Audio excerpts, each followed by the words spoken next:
Praise the Lord. Praise प्रभूच्या नावाला धन्यवाद देतो मी की देव बाप्पाने ही सुंदरशी वेळ दिलेली आहे की या वेळेमध्ये आपण सगळ्या काही संसार प्रपंचाच्या गोष्टी सोडून देवाच्या चरणासमोर लीन नम्र अंतःकरणाने देव बाप्पाच्या सानिध्यामध्ये येऊन देवबाप आपल्याशी आज काय बोलणार आहे, काय तो आपल्यासाठी घेऊन आलेला आहे हे जाणून घेण्यासाठी आपण त्याच्या पवित्र स्थानामध्ये आपल्या मनाला एकत्रित करूया. भक्तीची सुरुवात आपण प्रार्थनेने करूया.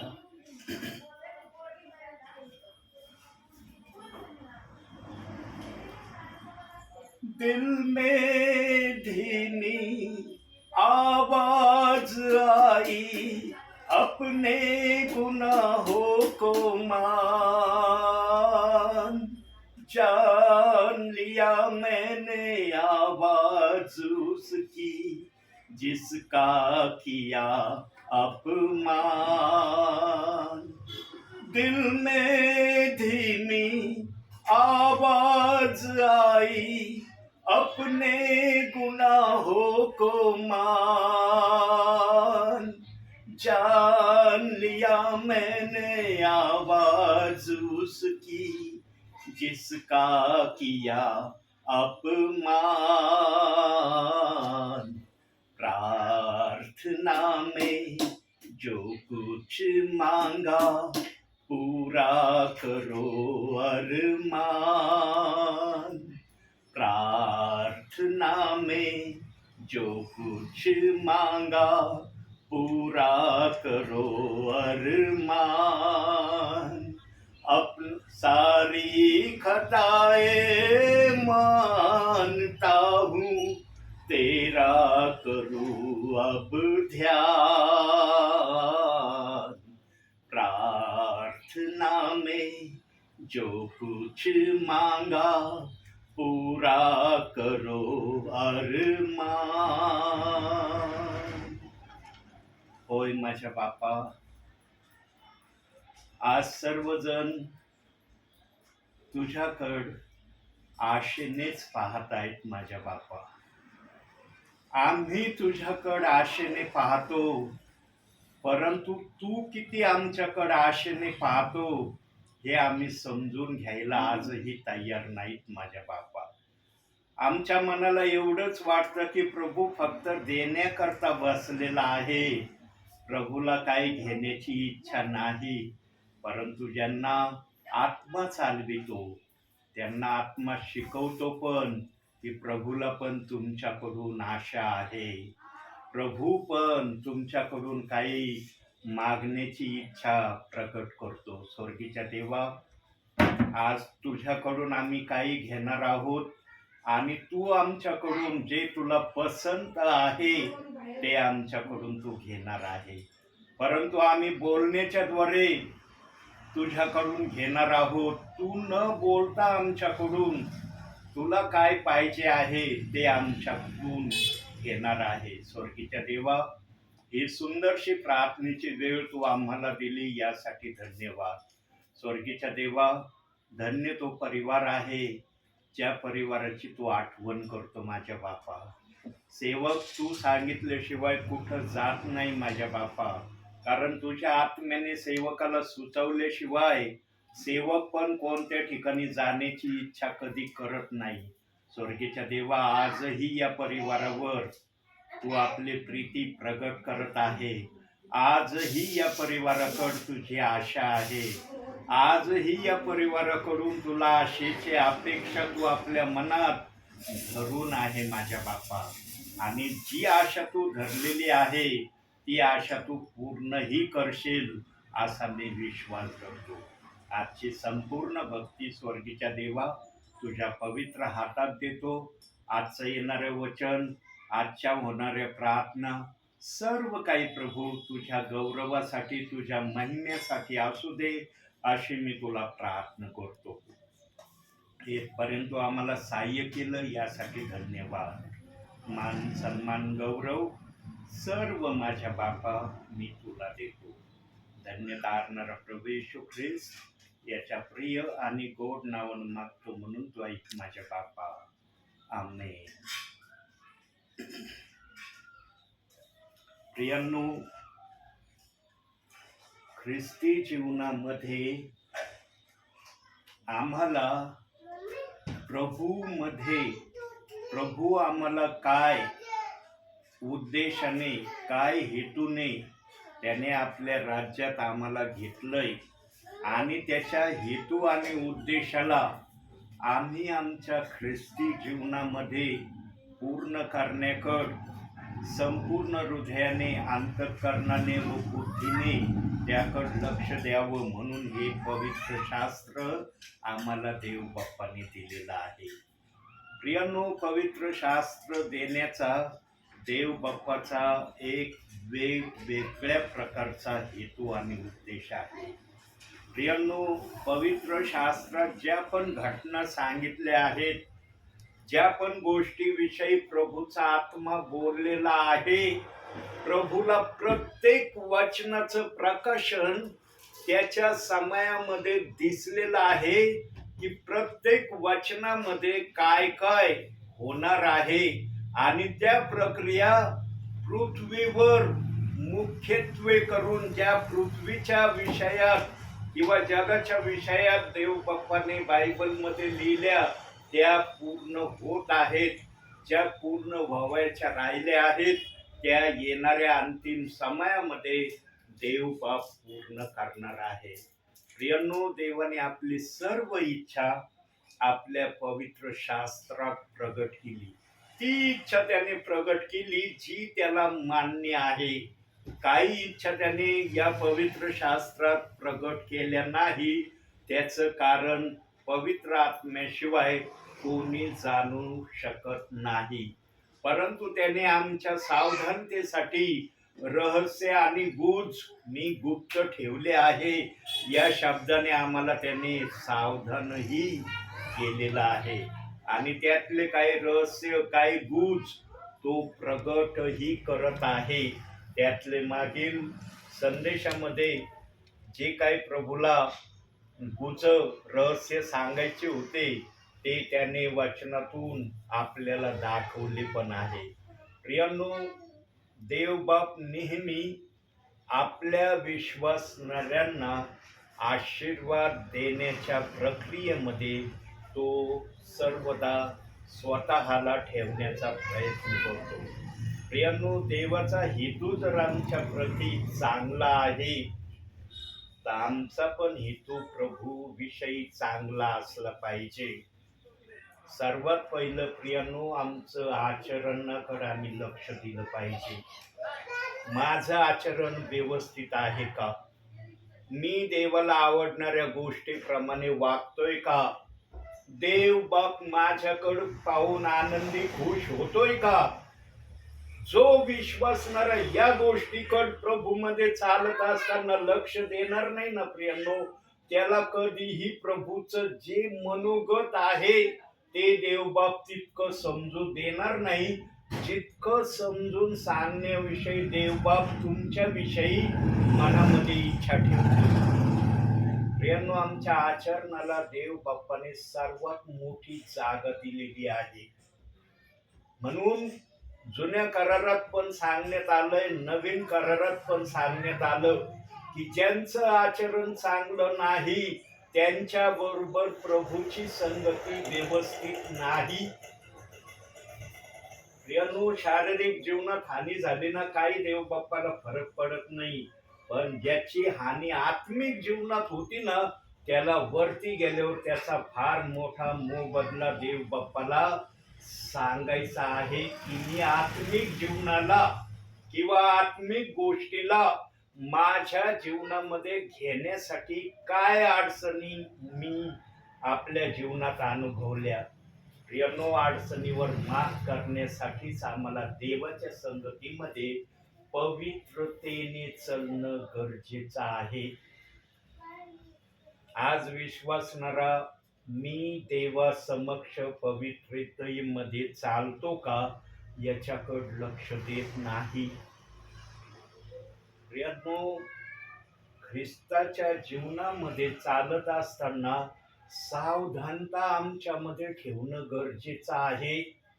मी खरोखर सावधानतेने पूर्णपणे होशमध्ये देवाला आवडेल या प्रकारे प्रभूमध्ये चालतोय का, हे समजून घेणं गरजेचं आहे. प्रियांनो, स्वर्गात जाण्याचा प्रवास ना इतका सोपा नाही जितका सोपा आज सांगितला जातोय. डोक्याच्या केसाच्या इतक्या बारीक गोष्टीला देवबाप स्वर्गात जाण्याविषयी विचारात घेणार आहे. स्वर्ग इतका सोपा नाही. आज सर्वांना स्वर्ग फार सोपा वाटतोय. काही जणांना तर वाटतं विश्वास ठेवलं चाललो स्वर्गामध्ये. जे अशा गोष्टीमध्ये ना ते सर्वात भ्रमामध्ये चालणारे विश्वासणारे. विश्वासाच्या द्वारे जर तुम्ही स्वर्गात घेतले जाणार असते तर हे बायबल देण्याची प्रभूला काही गरज होती का? कशाला हे बायबल दिलंय? काय कारण आहे बायबल आम्हाला देण्याविषयीची प्रभूची इच्छा? प्रियांनो, बायबलचा हेतू उद्देश, बायबलच्या सर्व गोष्टींमध्ये देव बाप्पाने आपली इच्छा प्रगट केल्या. आम्ही फक्त रोज बायबल वाचन केलं पाहिजे. आत्म्याने आणि खरेपणाने आम्ही बायबलमध्ये स्वतःला ठेवलं पाहिजे. जो आत्म्याने आणि खरेपणाने स्वतःला बायबलच्या वाचनामध्ये ठेवतो ना प्रियांनो, त्याच्या माग सैतान कधी लागत नाही. आणि सैतानाजवळ विश्वासणाऱ्यांसाठी अडचणीशिवाय दुसरं काही सैतान घेऊन विश्वासणाऱ्याच्या माग लागत नाही. मग त्या अडचणी निरनिराळ्या प्रकारच्या आहेत. अडचणी एक प्रकारच्या नाही, अनेक प्रकारच्या अडचणी आहेत. कर्जाच्या बोजामध्ये काही जणांना सैतान दबवण्याचा किंवा त्यामध्ये त्यांना घुटमळत ठेवण्याचा जास्त प्रयत्न करतो.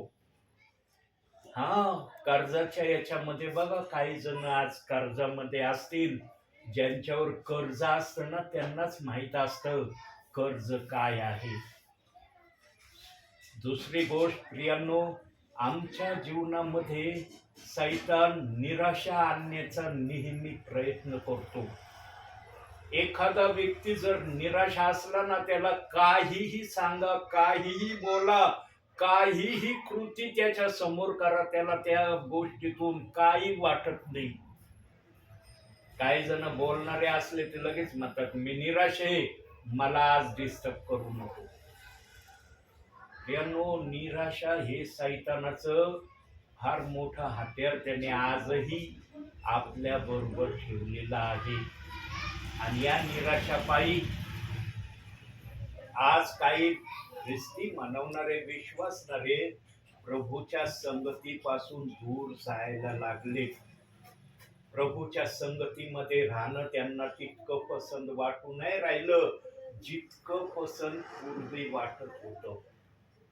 प्रियांनो, आम्हाला फार सावधानतेने देवबाप येतो ना तुमच्या परिवारात, तर देवबाप सर्वांना आशीर्वाद देण्याच्या आशेने येतो.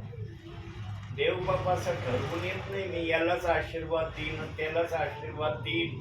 त्याची इच्छा असते लहानापासून मोठ्यापर्यंत सर्वांना मी आशीर्वाद माझ्या मनाच्या इच्छेप्रमाणे मी देईल. परंतु दुर्भाग्य, आज तसं वातावरण काही परिवारामध्ये प्रभूला दिसत नाही जसं दिसण्याची अपेक्षा प्रभू आज करत आहे. प्रियांनो, जीवनामध्ये सर्वांना निराश केलं ना चालेल, आमच्या प्रभूला आम्ही कधी निराश करू नये. कारण तोच एक आमचा आशयाचा दुर्ग आहे, आश्रयाचं माध्यम आहे आणि आश्रयाचं आमचं स्थानही आहे. म्हणून प्रभूच्या इच्छा पूर्ण करणं हेच विश्वासणाऱ्यांनी आपल्या जीवनामध्ये आद्य कर्तव्याचा मार्ग समजून चालण्याचा प्रयत्न करावा. म्हणून आज आपण एक वचनाकडे लक्ष देणार आहोत. त्यासाठी काढूया आपण प्रगटीकरणाचं पुस्तक, याचा 2रा अध्याय, त्याचं 7वं वचन, प्रगटीकरण याचा 2रा अध्याय 7वं वचन. इथं असं लिहिलंय, आत्ममंडळास काय म्हणतो, हे ज्याला कान आहे तो ऐकू. जो विजय मिळवितो त्याला देवाच्या बागेत जे जीवनाचे झाड आहे त्यावरचे फळ मी खावयास देईन. प्रियांनो, पहिली गोष्ट या वचनात सांगितली, ज्यांना ऐकायला कान आहेत. कोणत्या कानाविषयी देव बोलतोय? आत्मिक गोष्टी ऐकण्याविषयी ज्यांना कान आहेत त्यांच्यासाठी देवबाप या ठिकाणी बोलत आहे आणि सांगत आहे की त्यांचा विजय प्रथम निश्चित आहे. दुसरी गोष्ट सांगत आहे की त्यांना मी जीवनाच्या झाडावरचं फळ खायला देईन. प्रियांनो, या जीवनाच्या झाडावरच्या फळाविषयी ना निरनिराळ्या माध्यमातून निरनिराळ्या सेवकांनी संदेश दिलेले आहेत. पण हे जीवनाच्या झाडावरचं फळ काय आहे आणि ते आम्हाला तो खावयास देईल, ऐकण्यामध्ये आणि प्रत्यक्ष कृती करण्यामध्ये फरक आहे. आम्ही ऐकलंय बऱ्याच ठिकाणी की जीवनाच्या झाडावरचं मी फळ खावयास तुम्हाला देईन, पण जेव्हा आम्ही प्रत्यक्षात त्या ठिकाणी प्रभूच्या समक्षेत असताना प्रभू जेव्हा आम्हाला सांगेल जा त्या जीवनाच्या झाडावरचं फळ खा, तेव्हा आम्हाला खरं समजणार आहे की ते जीवनाच्या झाडाचं फळ काय आहे. प्रियांनो, देवाने जे पण वचन ठेवलेच ना ते पूर्ण होण्यासाठी लिहिले, अधुरे होण्यासाठी लिहिलेले नाही, आम्हाला मोहात टाकण्यासाठी दिलेले नाहीत, ते पूर्णत्वात जाण्यासाठी दिलेले आहेत. आणि धन्य ते प्रियजन असणार आहेत ज्यांना जीवनाच्या झाडावरचं फळ खाण्याची संधी प्रभूच्या सांगण्याप्रमाणे मिळणार आहे. त्यानु आम्ही फार सहजरित्या वाचतो, परंतु आम्हाला ज्या प्रकारे सहजरित्या वाचतो ना, इतक्या सहजरित्या सर्व गोष्टी मिळणं संभव आणि शक्य नाहीये. त्याच्यासाठी आम्हाला जीवनाचा प्रवास करावा लागणार आहे. आम्हाला प्रभूने जगामध्ये 1 दिवसासाठी पाठवले का? हा जर प्रभू एका दिवसात कुणाला घेऊन गेला तर तो भाग वेगळा आहे, ती देवाची मर्जी राहिली. परंतु देव बाप्पाने कोणाचं आयुष्य 1 दिवसाचं मिली केलंय असं वचन आहे का? बायबल मध्ये मनुष्याचं आयुष्य 70 वर्ष, शक्ती असल्यास 80 वर्ष इतकं मनुष्याचं आयुष्य आजच्या समयाला ठेवलेलं आहे.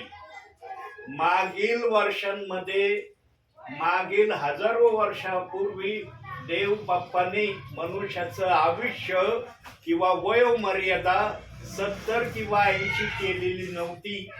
परंतु मनुष्याच्या पाप करण्याच्या पर्यायाला धरून वेळोवेळी मनुष्य देवाच्या विरोधात नेहमी जसा वागत गेला तस तस मनुष्याचं आयुष्य प्रभूने कमी कमी करत गेला. सर्वात जास्त आयुष्य मथुशलयाचं बायबल मध्ये दिलेलं आहे. मथुशलयाच्या नंतर बाकी सर्वांचं आयुष्य त्याप्रमाणे कमी कमी कमी कमी होत गेलेलं आहे. आज ते आयुष्य 70 ते 80 वर्षावर येऊन थांबलेलं आहे. जे 969 वर्षापर्यंत जगणारे होते त्यांचं आयुष्य तिथपर्यंत असलेल्या प्रियजनांपासून आजच्या या वर्तमान काळामध्ये जर आम्ही पाहिलं तर 70 ते 80 वर्ष आजच्या प्रियजनांचं आयुष्य आहे. त्यातले पण काही जण एवढ्या वर्षापर्यंत प्रभू मध्ये काही जण जगत पण नाही. कुणी 70 पर्यंतच येऊन प्रभू मध्ये झोपी जातात.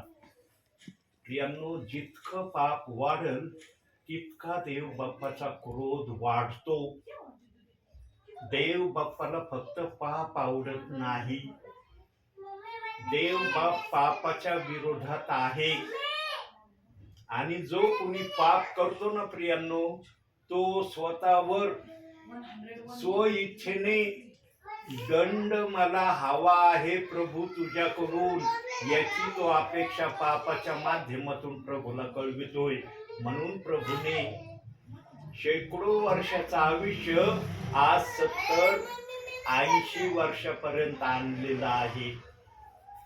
बघा, देव बाप्पाचा कोणत्या वर्षापासून कोणत्या वयापर्यंत येण्यापर्यंत देव बाप्पाचा क्रोध कसा झालेला आहे.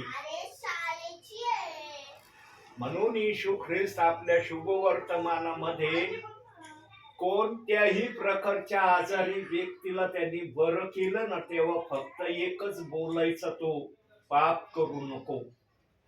फक्त पाप करू नको. बाकी जीवनामध्ये तुला काय करण्याची इच्छा असेल ना, जरूर ती इच्छा तू पूर्ण कर.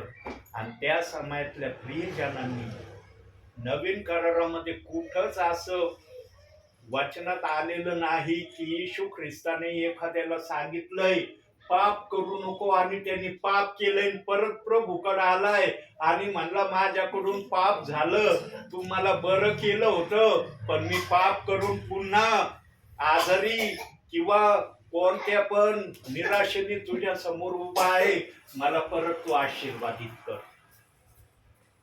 एकही विश्वासणारा पुरुष, एकही स्त्री येशू ख्रिस्ताकडून आशीर्वादित झाल्यानंतर पुन्हा आशीर्वाद घेण्यासाठी ते पुन्हा कधी आले नाही.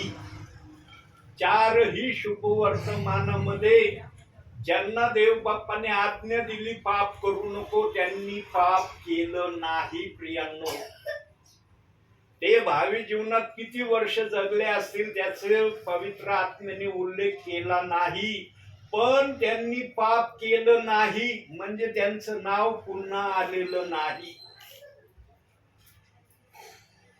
प्रियांनो, त्या समयातले प्रियजन जर ऐकणारे होते प्रभूच्या सांगण्याप्रमाणे, या समयातले प्रियजन तसं करू शकणार नाहीत का? या समयातल्या प्रियजनांना तसं करणं जमणार नाही का? त्यांना करणं तसं अवघड आहे का? बोलून मापून मोजून आपलं ख्रिस्ती जीवन आम्ही प्रभू मध्ये कसं घालवीत आहो याचा विचार करा. देव बाप्पांचं तर लक्ष तुमच्याकडे आहेच, पण स्वतः पण लक्ष द्या की मी प्रभू मध्ये असताना काय करत आहे. प्रियांनो, देव बाप इथं वेळ घालवायला येत नाही. लक्षात ठेवा, हा दास ना कोणत्याही परिवारात कधी वेळ घालवायला जात नाही आणि जाणार नाही. ज्यांनी आदराने प्रभूचा आदर केलाय ना, तिथं प्रभू नेहमी त्या विश्वासणाऱ्यांना आशीर्वाद देण्यासाठी जातोय. पण ज्यांनी प्रभूची हेळसाळ केली ना, बघा, मला आज दिवसभरात 5 जणांचे फोन आले माझ्या मोबाईल मध्ये, आणि ते परिवार माझे होते पूर्वी प्रार्थनेचे, परंतु त्यांनी देवाला नाराज केलं. त्यांना वाटायचं आम्ही काही आलेले सेवक काय नाराज करतो, त्याला नाराजावर नाराज, नाराजावर नाराज आम्ही करत जाऊ, तो कंटाळून जाईल. अरे, मी कंटाळणारा प्राणी नाहीये. मला प्रभू सांगन तर प्रभू मला उत्साह देईन, आनंद देईन, जल्लोष देईन, शरीरामध्ये ताकद देईन, जा तिकडं. पण प्रभूचंच मन नाराज झालं ना, मग प्रभूच्या मनाला व्यवस्थित करण्यासाठी विश्वासणाऱ्याला प्रार्थना आणि पश्चाताप याच्याशिवाय पर्याय राहत नाही. जेव्हा त्या 5 परिवारांना वाटायचं ना की अरे काय पगारे पास्टर कोणत्याही वेळेला आमच्याकडे येतात, त्यांना काय फोन करायची गरज नाही, ते आमच्याकडे आल्याशिवाय राहत नाही. पण असं झालं प्रियांनो, मागील 8 महिने झालो या 5ही परिवाराकडे देव बाप्पाने मला पाठवलं नाही. त्या एरियातून मी जातोय, वेगवेगळे ठिकाणचे हे परिवार आहेत आणि मनमाड रोडवरच, नगर मनमाड हायवे रोडवरच हे 5ही परिवार आहेत वेगवेगळ्या गावांमध्ये. तुम्हाला मी नेहमी सांगतो ना की माझे प्रार्थनेचे ठिकाण इतके आहेत ना प्रियांनो, जे पण गाव येईल त्या गावामध्ये माझा कमीत कमी एक तरी परिवार देव बाप्पाने मला दिलाय. मी फार मोठी बाडाई नाही मारत, एक तरी परिवार माझ्या नावावर प्रभूने दिलेला आहे की त्या ठिकाणी प्रभू माझ्याद्वारे त्या परिवारात त्या गावामध्ये जाण्याची इच्छा ठेवतो. परंतु एखादा सेवक जर एखाद्या परिवारामध्ये प्रार्थनेला नियमित जायला लागला ना, तर विश्वासणाऱ्याच्या मनामध्ये ना दुसऱ्याच गोष्टी त्यांच्या मनामध्ये सुरू होतात.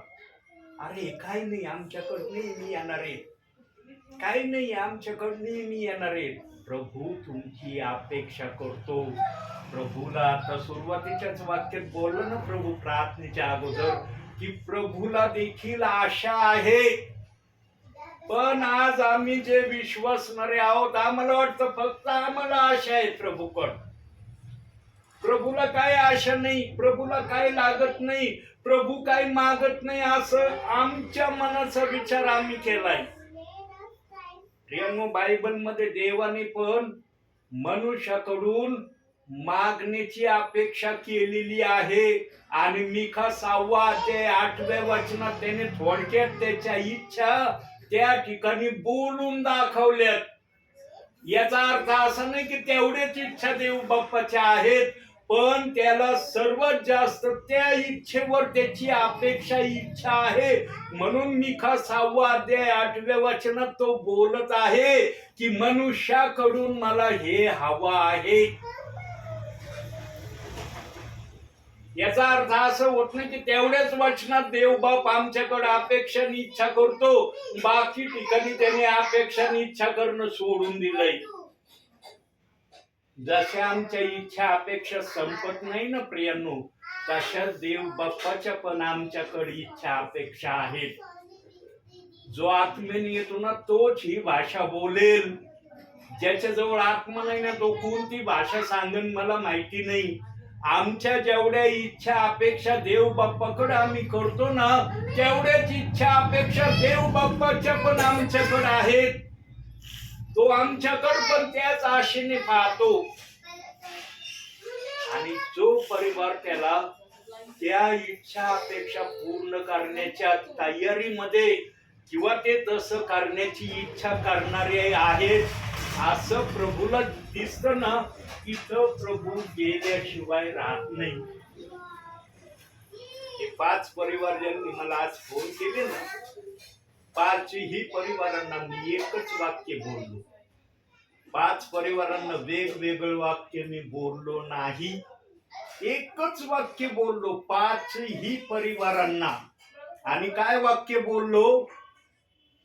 तुम्ही मला फोन केला की ब्रदर किती महिने झाले तुम्ही आमच्याकडे प्रार्थनेला आले नाही, है ना? तुम्ही मला केलं ना फोन. म्हणे हो. म्हणलं मला देव बाप्पाने सांगितलं पाहिजे माझ्या दासा त्या परिवारात जा. तुमचा फोन आला नाही तरी मी तुमच्या परिवारात येईल. माझं येणं तुमच्या परिवारात व्हावं यासाठी देव बाप्पाकडे प्रार्थना करा. तुम्ही आपला निरोप देव बाप्पाला कळवा, देव बाप मला तुमचा निरोप कळवील. पण तुम्ही असा फोन करून तुम्हाला जर वाटत असेल ना की पगारे पास्टरांना आम्ही फोन केला लगेच पगारे पास्टर गाडी काढतील आणि आमच्याकडे येतील, मी तो सेवक नाही. मला देवाने दाखवल्याशिवाय मी कुठं जात नाही. तुम्हाला आता माझं न येण्याची चुरचूट लागली, पण जेव्हा मी वारंवार तुमच्याकडे येत होतो त्यावेळेला तुम्ही या गोष्टीला समजून घेतलं नाही. म्हणलं प्रियांनो, म्हणून प्रियांनो, देव बाप कधी नाराज होईल अशा प्रक्रियेमध्ये विश्वासणाऱ्यांनी कधी उठू नये. जो आत्म्याने सेवा करणार आहे ना सेवक, त्याची तर हीच इच्छा ना अपेक्षा असते.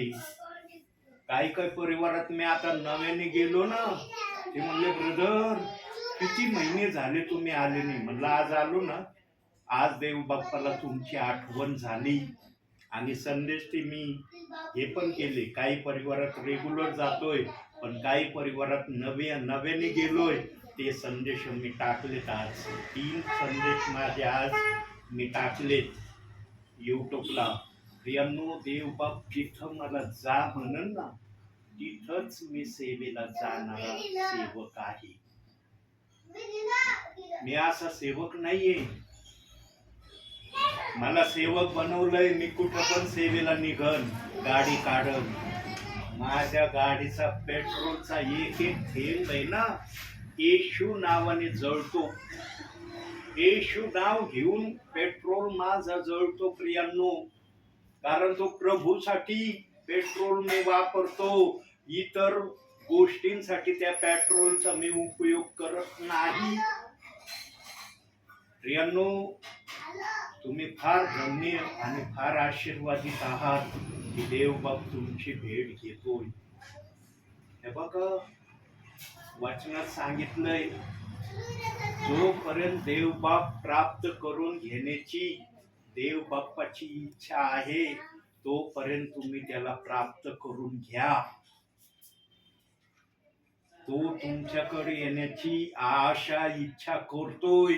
तुम्ही पण त्याच्याकडे येण्याची तशीच आशा आणि इच्छा वचनातून, बोलण्यातून नाही. काही जण बोलण्यामध्ये फार एक्सपर्ट झालेले, असं बोलतात ना की माणूस त्यांच्या बोलण्याने किंवा ऐकण्याने क्षणभर त्यांना काय जाणवतं ते त्यांच्या मनालाच माहीत आहे. बोलण्यापेक्षा करण्याला जास्त देवबाप्पांनी महत्व दिलेलं आहे. तुम्ही बोला कमी, पण करून दाखवा जास्त. जो करून दाखवतो ना, देवबाप त्याला कधीही जीवनामध्ये कोणती अडचण भासू देत नाही. शारीरिक जीवनात त्याला अडचण भासणार नाही, आत्मिक जीवनात त्याला अडचण भासणार नाही. प्रियांनो, असा विश्वासणारा, असा सेवक प्रभूच्या नजरेमध्ये कसा असेल हो? कसा असेल? ज्याला देवबाप शारीरिक आणि आत्मिक दोन्ही आशीर्वाद देण्यामध्ये आनंद मानतो. म्हणून आजचं वचन आलं की मी तुला प्रथम विजयी करीन. तुझा विजय निश्चित झाल्यावर तुला जीवनाच्या झाडावरचं फळ खायला देईन. पण ज्याला आत्मा आहे त्याच्यासाठी ते वचन तिथं दिलंय. ज्याला आत्मा आहे तो ऐको. हा शब्द आपण प्रगटीकरण 2 अध्याय 7व्या वचनात वाचलं ना. ज्याच्या बरोबर देवाचा आत्मा आहे त्यांच्यासाठी ती आशा देव बाप्पाने ठेवलेली आहे. ज्यांच्या बरोबर आत्मा नाही ना, त्यांना योएल संदेश त्याने सांगितलेल्या भविष्यवाणीप्रमाणे आजच्या समयामध्ये पवित्र आत्मा देवबाप देण्याची इच्छा करतो. पण तो पवित्र आत्मा घेण्या अगोदर प्रथम तुम्ही प्रभू समोर, प्रभूला आवडेल असे नीटनेटके झालेले आहात का याची तपासणी प्रथम प्रभू करणार. नंतर पवित्र आत्मा तुमच्यावर येणार. पवित्र आत्मा उठून सुटून कोणावर पण देवबाप पाठवणार नाही. योएल संदेश त्यांनी सांगितलंय, पवित्र आत्मा सर्वांवर येईल, पण त्यांच्यावर येईल ज्यांनी प्रभूसाठी स्वतःला शुद्ध पवित्र केलंय. पवित्र आत्मा उठून सुटून कोणावरही उतरणार नाही. म्हणून प्रियांनो, वचनामध्ये जो राहतो ना त्याला समजतं मी शुद्ध आणि पवित्र कसा राहू शकतो. तुमच्या बुद्धीने तुम्ही शुद्ध आणि पवित्र होण्याचं ठरवलं ना, ती तुमच्या बुद्धीची इच्छा, पवित्र आत्म्याच्या वचनाची इच्छा नाही. पवित्र आत्म्याच्या वचनाची जी इच्छा आहे ना, ती इच्छा जर तुम्ही पूर्ण केली तर तुमच्यावर पवित्र आत्मा येणार. आणि ज्यांच्या जवळ आत्मा आहे त्यांनी आत्म्यामध्ये अधिक अधिक बलवान होत जाणं हे त्यांच्यासाठी पुढचं कार्य प्रभूने बायबलमध्ये सांगितलेलं आहे.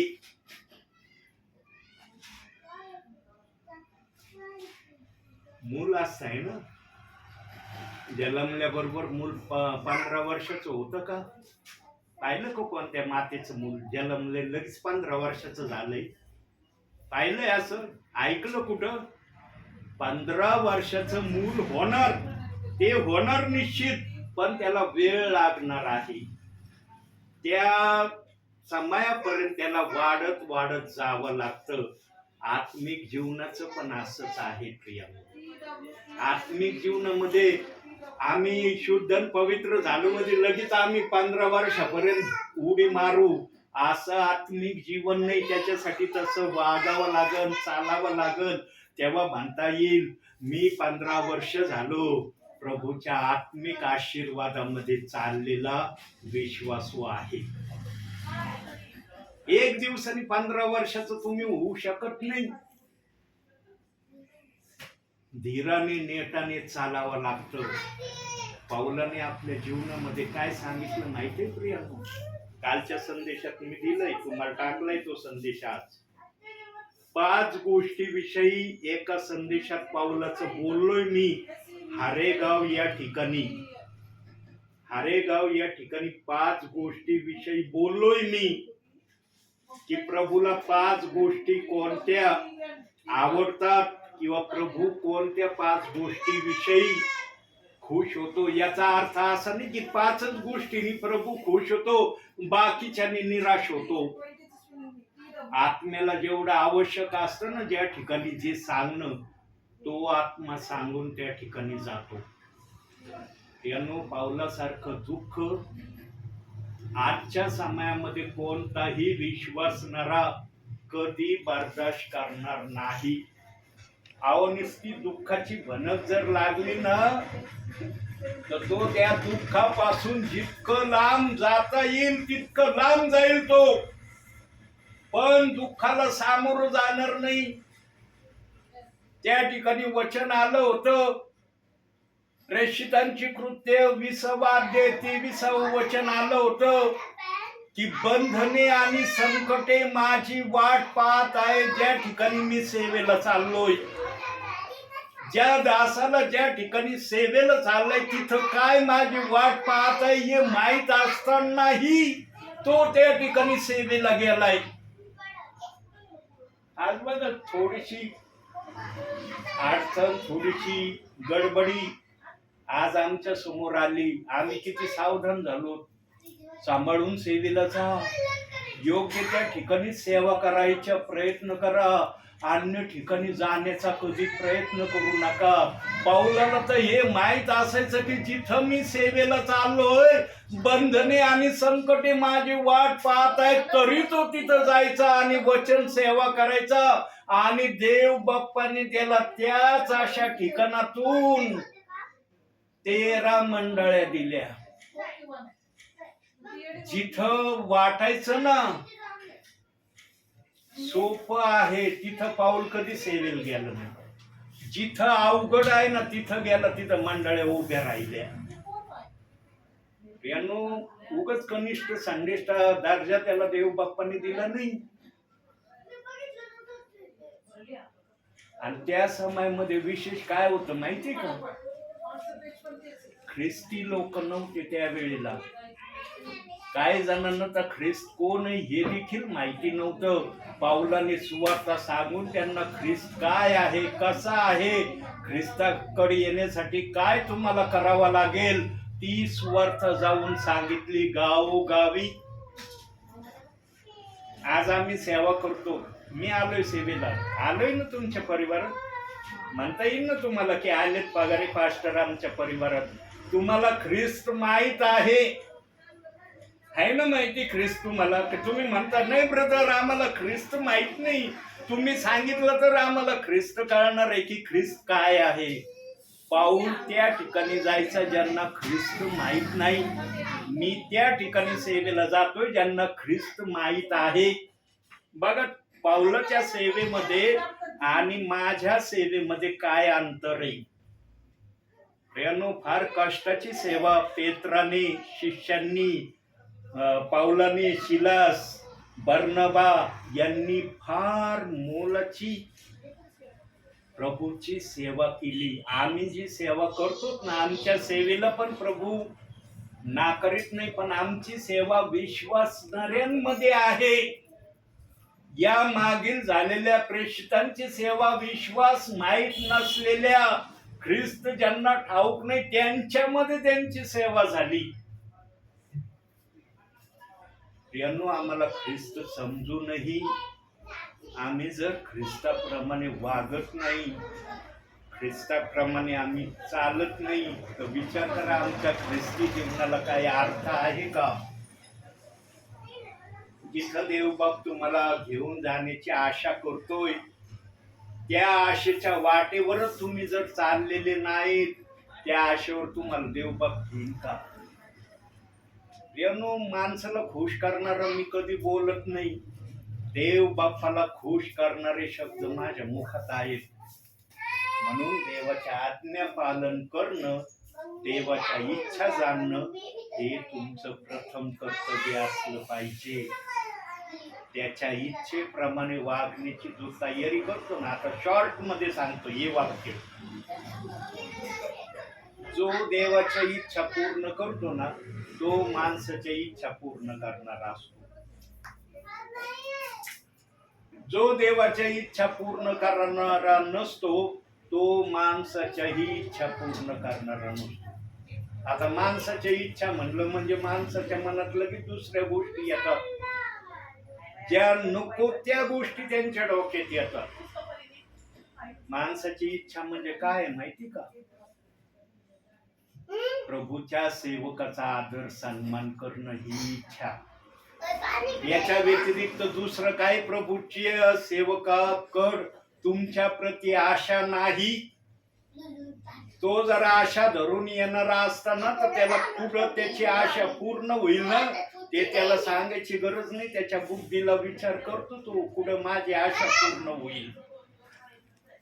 देवाचा सेवक आत्म्याने आलेला फक्त देवाची इच्छा पूर्ण करण्यासाठी येतो.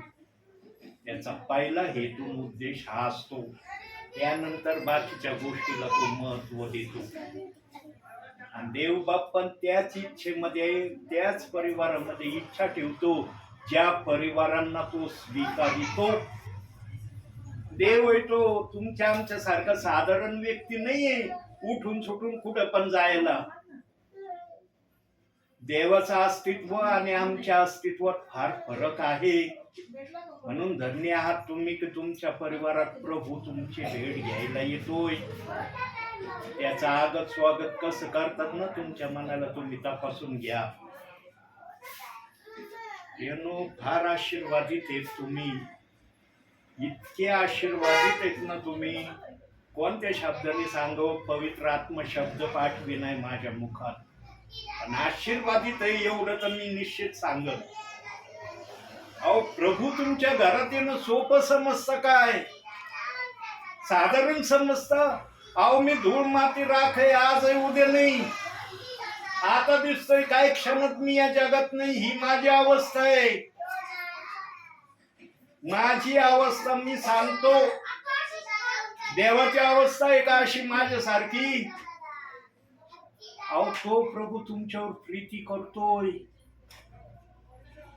तो प्रभू तुमच्याकडे अपेक्षा करतोय, तो प्रभू आशेने तुमच्याकडे पाहतोय. मी नाही पाहत. मी काय आता प्रार्थना संपली निघालो, प्रार्थना झाल्यावर थांबन का इथं? मी देवाचं कार्य सेवा झाली निघालो मी. पण देव बाप तुमच्या परिवारामध्ये कायम स्वरूपी राहण्याची आशा धरतोय.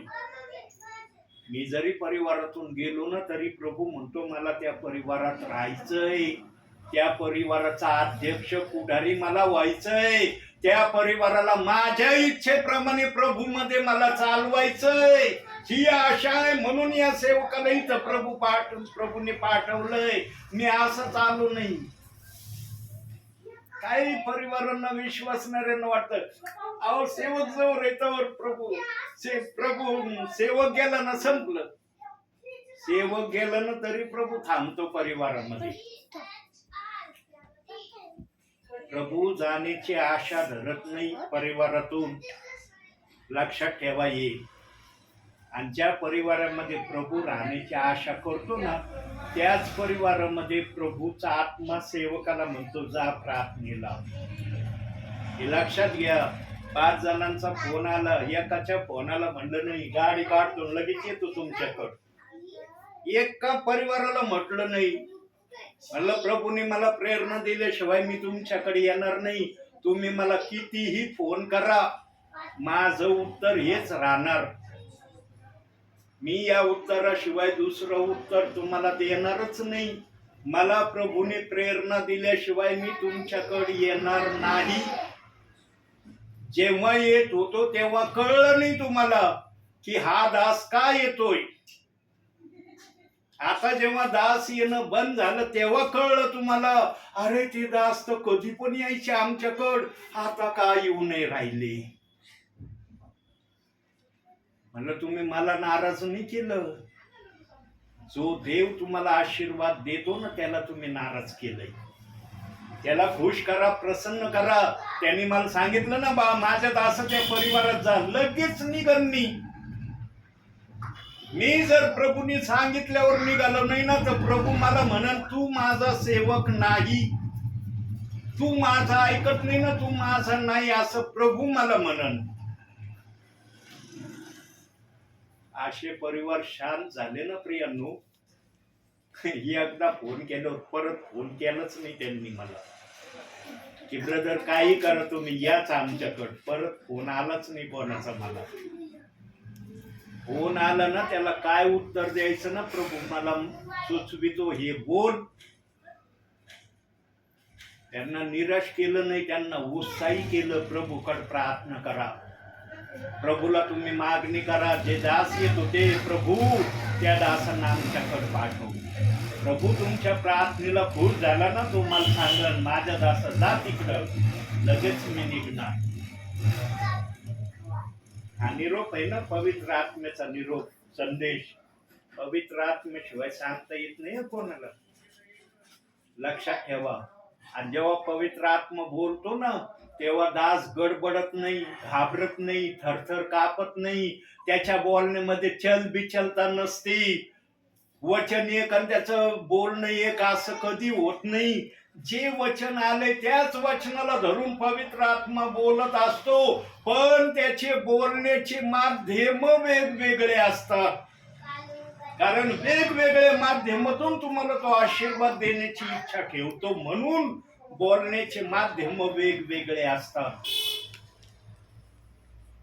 प्रियांनो तुमच्यासाठी वेगवेगळ्या माध्यमातून देव बाप आशीर्वाद देण्याची आजही तयारी ठेवत आहे.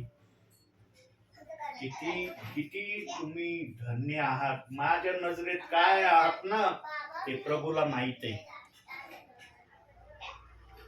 आणि ही पहिली प्रार्थना चालली माझी. आज सकाळी झोपेतून उठलो, म्हणलं लवकर तयारी करील आणि आज जरा लांबच्या ट्रिपला जाईल. देवबाप म्हणलं लांबच्या ट्रिपला मी नाहीये, तुला जायचं असलं जरूर जा. आणि लांबच्या ट्रिपला जर गेलो असतो तिथं पवित्र आत्मा आला नसता व परिवारात बोलण्यासाठी काय बोललो असतो मी त्या प्रियजनांना वचनातून. माझ्या बुद्धीने आत्म्याचं वचन सांगितलं असतं का?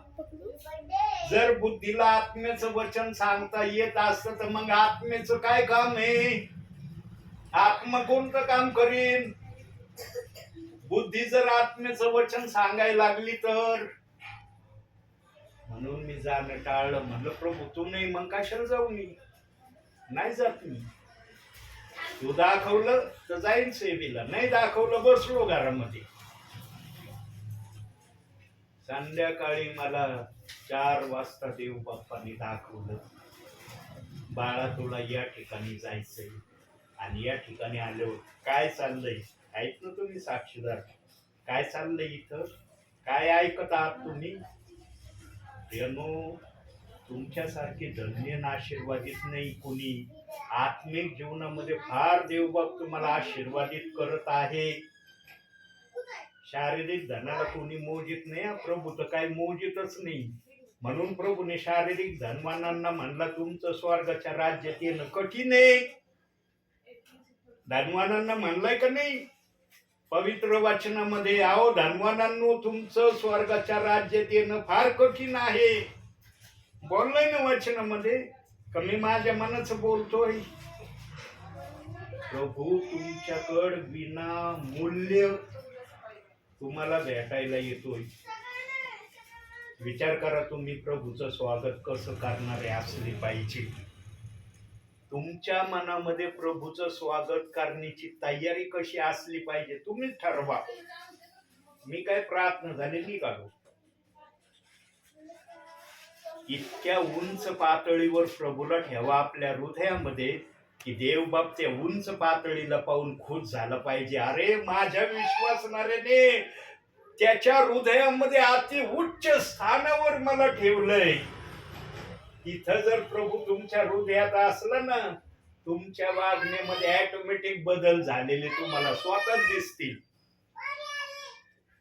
तुम्ही अनुभवता ना, रे आमचे बदल कश काय झाले. ज्यांच्या हृदयाच्या उंच स्थानावर प्रभू आहे ना, ते प्रियजन आत्मिक जीवनामध्ये नेहमी आतुराने उत्साहित आहेत. पण ज्यांच्या हृदयामध्ये प्रभू उंच स्थानावर नाही ना, मग ते कसे चालतात ते त्यांना माहिती. नेहमी आपल्या हृदयाच्या उंच स्थानावर प्रभू येशू ख्रिस्ताला ठेवा. तिथं इतर कोणाला ठेवू नका, प्रभू येशू ख्रिस्ताशिवाय. ती स्थान, ती जागा फक्त प्रभूसाठी आहे. म्हणून प्रभू प्रगटीकरण 3 अध्याय 20व्या वचनात काय म्हणतो, मी दरवाजावर उभा आहे आणि ठोकीत आहे. आत्मिक जीवनात काय त्याची भाषा, मी हृदयाच्या दरवाजावर उभा आहे, ठोकीत आहे, उघडा तुमचं हृदय, मला आतमध्ये यायचंय.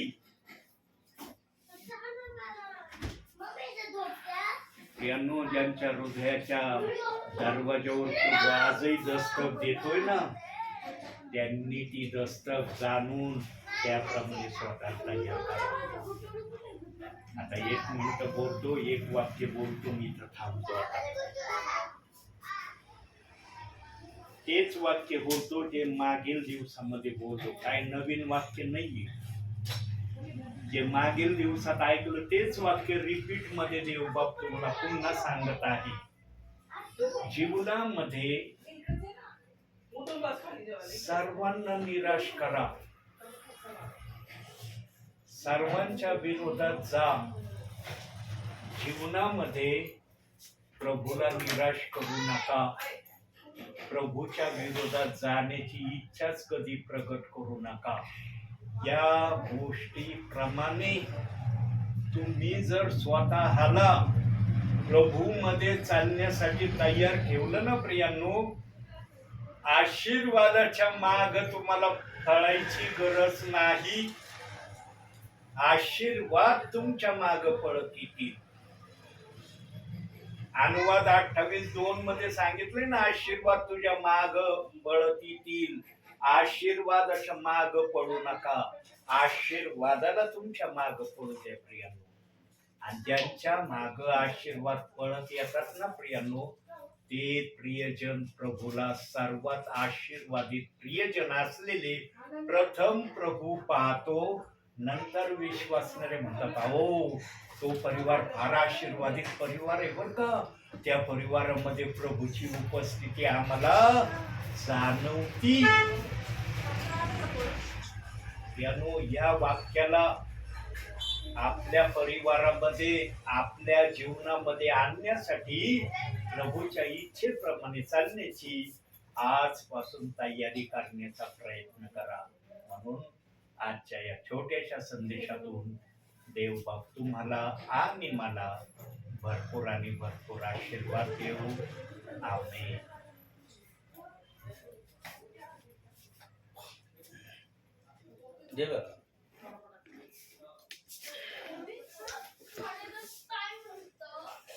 डोळे बंद करा.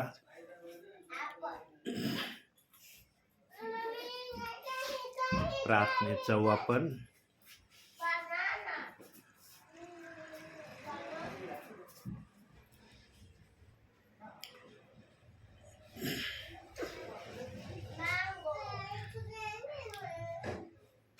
कितना मधुर है तेरा वचन, भर आए मेरे दोनों नयन, दुख जो सहा तूने मेरे कारण, भूलूंगा ना मैं जीवन भर.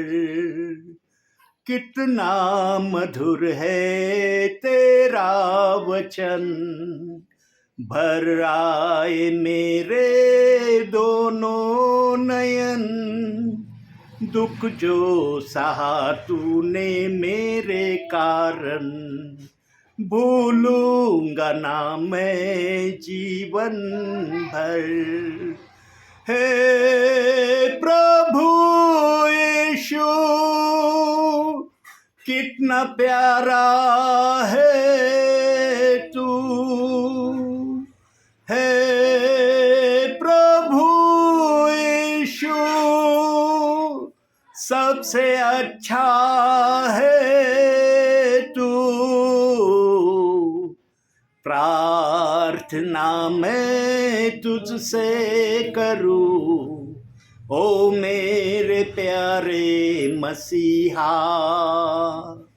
प्रार्थना मैं तुझसे करूं, ओ मेरे प्यारे मसीहा. मेरा ये जीवन तेरे काम आए, मेरा ये जीवन तेरे काम आए, यही है मेरी तमन्ना. प्रार्थना मैं तुझसे करूं, ओ मेरे प्यारे मसीहा. प्रार्थना मैं तुझसे करूं, ओ मेरे प्यारे मसीहा. ओ मेरे प्यारे मसीहा, ओ मेरे प्यारे मसीहा. होय माझ्या बापा, आमच्या प्रार्थना फक्त तुझ्याकडं आहे. आमची आशा फक्त तुझ्याकडं आहे. आम्ही तुझ्याकडं सर्वदा आशेने पाहणारे तुझे विश्वासी आहोत माझ्या बापा.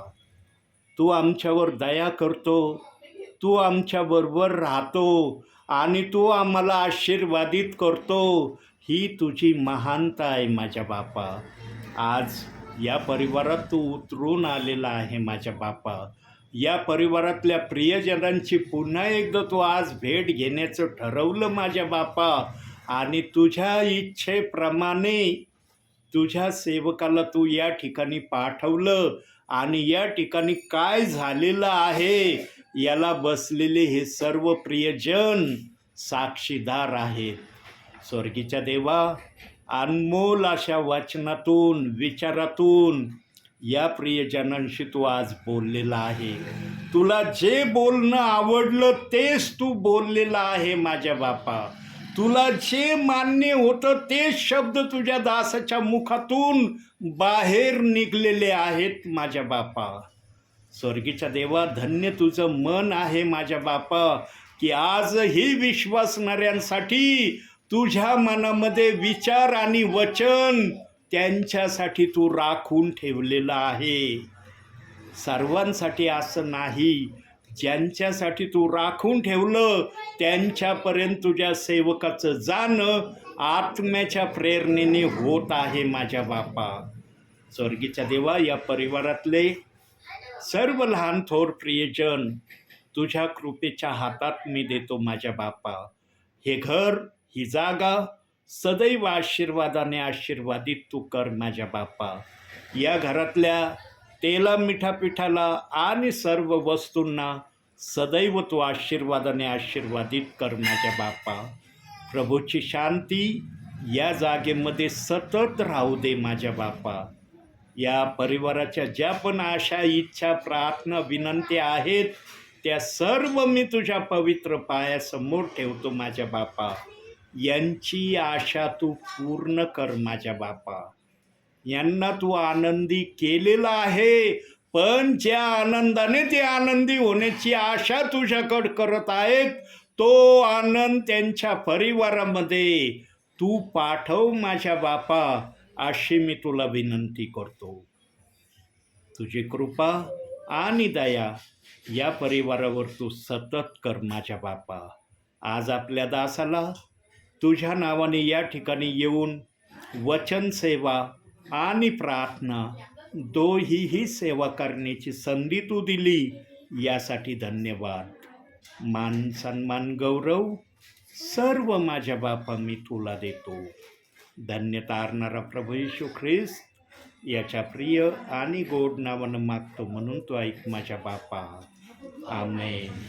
हे आमच्या स्वर्गातील बापा, तुझे नाव पवित्र मानले जाऊ, तुझे राज्य येऊ, जसे स्वर्गात तसे पृथ्वीवर, तुझ्या इच्छेप्रमाणे होऊ.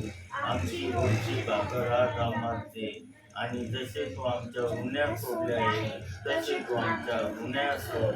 तर आम्हाला परीक्षेत आणू नको, तर आम्हाला वाईटापासून सोडव. कारण की राज्य, सामर्थ्य आणि गौरव ही सर्व काळ तुझीच आहे. आमेन. प्रभू येशू रक्त की जय. प्रभू येशू रक्त की जय. प्रभू येशू रक्ताचा जय जयकार असो. आमेन.